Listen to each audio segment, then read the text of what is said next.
When you drive on the road, there are rules that determine who gives way, who gives priority, and how vehicles pass each other. Ships operate under a similar framework.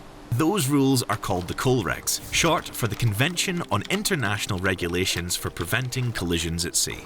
They define how vessels interact with each other, overtaking, crossing, meeting head-on, and operating in restricted visibility. However, COLREGs only address how ships behave around other ships. They don't describe the environment itself. They don't indicate where water is shallow, where navigation is restricted, or where hazards exist. That information comes from Buoyage.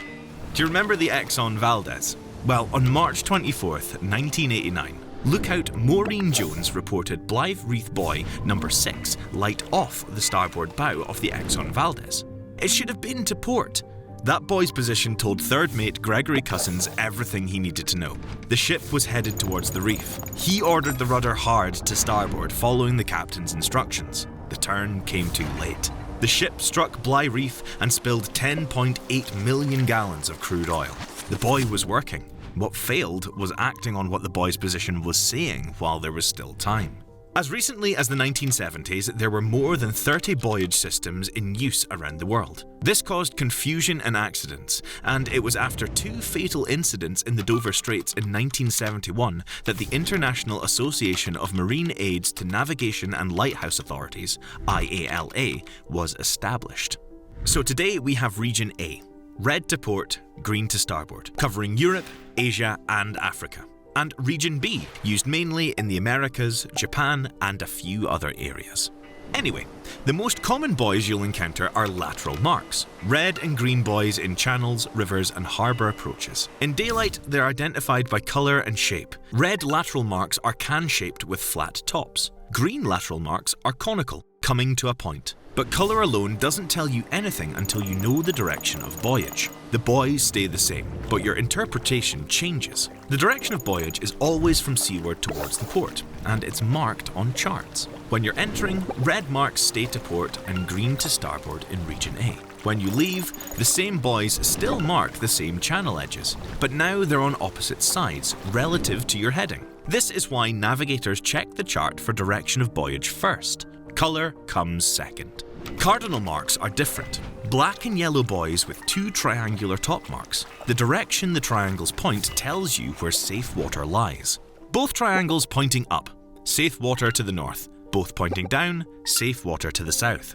Triangles pointing away from each other means safe water to the east, and triangles pointing toward each other mean safe water to the west. These marks are used where danger doesn't follow neat lines, around rocks, shoals, or wrecks that spread out irregularly. When a navigator sees one, the first thought is, which direction is the safe water? So isolated danger marks are placed directly on a single obstruction. Black with red horizontal bands, 2 black spheres as top marks. Their meaning is direct. There is something solid right here. Off Sheerness in the Thames estuary sits the wreck of the SS Richard Montgomery, a Liberty ship that sank in 1944 carrying 1,400 tons of explosives. The cargo was never removed. The wreck is marked with buoys. Its mast still rises above the surface and there's permanent exclusion zones around it. Safe water marks are painted with vertical red and white stripes, often with a single red sphere on top.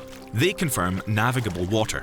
You'll find them at harbour entrances or fairway approaches, where ships need reassurance before entering confined water. Special marks are yellow with a yellow X-shaped top mark. They mark areas where specific rules apply.